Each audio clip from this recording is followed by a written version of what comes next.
जय श्री राधे गोविंद, श्री हरिदास। ओम नमः शिवाय। आज हम इस वीडियो में श्रावण मास के शुक्ल पक्ष में आने वाली पुत्रदा एकादशी की व्रत कथा सुनेंगे।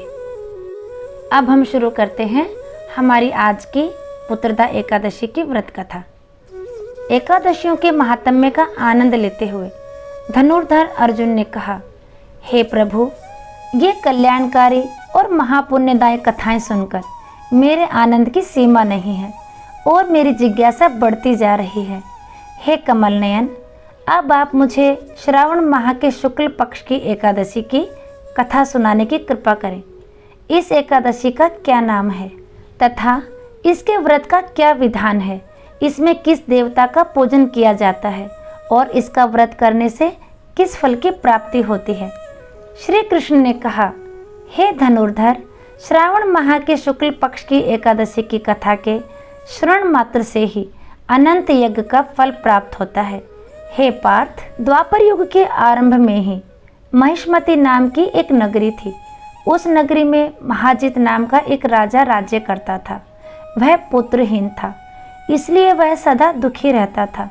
उसे वह राज्य, सुख और वैभव सभी कुछ बड़ा ही कष्टदायक प्रतीत होता था, क्योंकि पुत्र के बिना मनुष्य को इहलोक और परलोक दोनों में सुख नहीं मिलता। राजा ने पुत्र प्राप्ति के बहुत उपाय किए, किंतु उसका हर उपाय निष्फल रहा। जैसे जैसे राजा महाजित वृद्ध अवस्था की ओर बढ़ता जा रहा था, वैसे वैसे उसकी चिंता भी बढ़ती जा रही थी। एक दिन राजा ने सभा को संबोधित करके कहा, ना तो मैंने अपने जीवन में कोई पाप किया है और ना ही अन्यायपूर्वक प्रजा से धन एकत्रित किया है, ना ही कभी प्रजा को कष्ट दिया है और ना ही कभी देवता और ब्राह्मणों का निरादर किया है। मैंने प्रजा का सदैव अपने पुत्र की तरह पालन किया है, कभी किसी से ईर्ष्या भाव नहीं किया, सभी को एक समान समझा है। मेरे राज्य में कानून भी ऐसा नहीं है जो प्रजा में अनावश्यक डर उत्पन्न करे। इस प्रकार धर्मयुक्त राज्य करने पर भी मैं इस समय अत्यंत कष्ट पा रहा हूँ। इसका क्या कारण है, मेरी समझ में कुछ नहीं आ रहा। आप इस पर विचार करें कि इसका क्या कारण है और क्या इस जीवन में मैं इस कष्ट से मुक्त हो पाऊंगा। राजा के इस कष्ट के निवारण के लिए मंत्री आदि वन को गए, ताकि वहां जाकर किसी ऋषि मुनि को राजा का दुख बताकर कोई समाधान पा सके। वन में जाकर उन्होंने श्रेष्ठ ऋषि मुनियों के दर्शन किए। उस वन में वयोवृद्ध और धर्म के ज्ञाता महर्षि लोमेश भी रहते थे। वे सभी जन महर्षि लोमेश के पास गए। उन सब ने महर्षि लोमेश को दंडवत प्रणाम किया और उनके सम्मुख बैठ गए। महर्षि के दर्शन से सभी को बड़ी प्रसन्नता हुई और सबने महर्षि लोमेश से प्रार्थना की, हे देव, हमारे अहोभाग्य कि हमें आपके दर्शन का सौभाग्य प्राप्त हुआ। मंत्री की बात सुन के लोमश ऋषि ने कहा, हे मंत्रीवर, आप लोगों की विनम्रता और सद्व्यवहार से मैं अति प्रसन्न हूँ। आप मुझे अपने आने का प्रयोजन कहें, मैं आपके कार्य को अपने सामर्थ्य के अनुसार अवश्य ही करूँगा, क्योंकि हमारा शरीर ही परोपकार के लिए बना है। लोमश ऋषि के ऐसे मृदु वचन सुनकर मंत्री ने कहा, हे ऋषिवर, आप हमारी सभी बातों को जानने में ब्रह्मा से भी ज़्यादा समर्थ हैं, अतः आप हमारे संदेह को दूर कीजिए। महिष्मति नामक नगरी के हमारे महाराज महाजित बड़े ही धर्मात्मा व प्रजावत्सल हैं। वह प्रजा का पुत्र की तरह धर्मानुसार पालन करते हैं, किंतु फिर भी वे पुत्रहीन हैं। हे महामुने, इससे वह अत्यंत दुखी रहते हैं।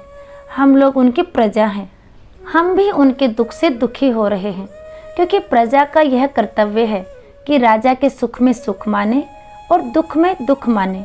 हमें उनके पुत्रहीन होने का अभी तक कारण ज्ञात नहीं हुआ है, इसलिए हम आपके पास आए हैं। अब आपके दर्शन करके हमको पूर्ण विश्वास है कि हमारा दुख अवश्य ही दूर हो जाएगा, क्योंकि महान पुरुषों के दर्शन मात्र से ही प्रत्येक कार्य सिद्ध हो जाते हैं। अतः आप हमें बताने की कृपा करें कि किस विधान से हमारे महाराज पुत्रवान हो सकते हैं। हे ऋषिवर, यह आपका हम पर व हमारे राज्य की प्रजा पर बड़ा ही उपकार होगा। ऐसी करुण प्रार्थना सुनकर लोमश ऋषि नेत्र बंद करके राजा के पूर्व जन्मों पर विचार करने लगे। कुछ पलों बाद उन्होंने विचार करके कहा, हे भद्रजनों, यह राजा पिछले जन्म में अत्यंत उद्दंड था तथा बुरे कर्म किया करता था। उस जन्म में यह एक गांव से दूसरे गांव में घूमा करता था।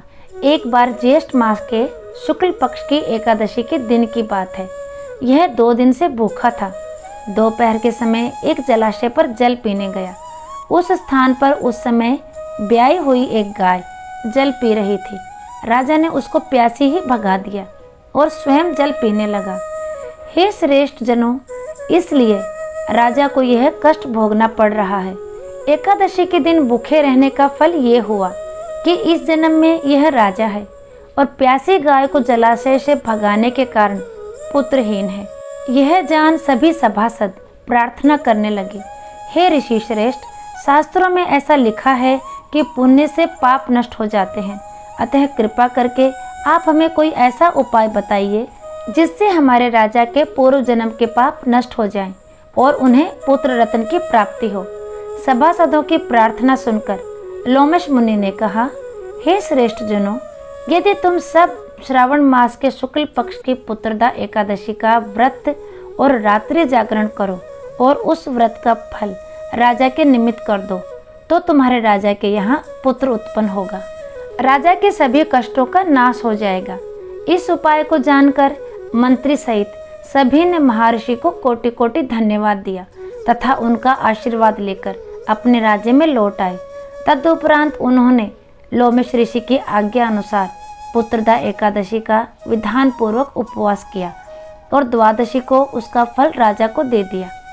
इस पुण्य के प्रभाव से रानी ने गर्भ धारण किया और 9 माह पश्चात एक अत्यंत तेजस्वी पुत्र को जन्म दिया। हे पांडुपुत्र, इसलिए इस एकादशी का नाम पुत्रदा पड़ा।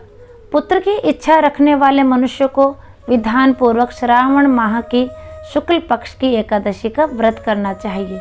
इस व्रत के प्रभाव से इस लोक में सुख और परलोक में स्वर्ग की प्राप्ति होती है। कथासार। पाप कर्म करते समय मनुष्य यह नहीं सोचता कि वह क्या कर रहा है, परंतु शास्त्रों से विदित होता है कि मनुष्य का छोटे से छोटा पाप भी उसे भयंकर दुख भोगने को विवश कर देता है। अतः मनुष्य को पाप कर्म करने से डरना चाहिए, क्योंकि पाप नामक यह दैत्य जन्म जन्मांतर तक उसका पीछा नहीं छोड़ता। प्राणी को चाहिए कि सत्यव्रत का पालन करते हुए भगवान के प्रति पूरी श्रद्धा व भक्ति रखे। यह बात सदैव याद रखें कि किसी के दिल को दुखाने से बड़ा पाप दुनिया में कोई दूसरा नहीं है। आज का वीडियो यहीं तक, फिर मिलेंगे अगले वीडियो में। तब तक के लिए सभी को प्रेम भरी राधे राधे। ओम नमः शिवाय।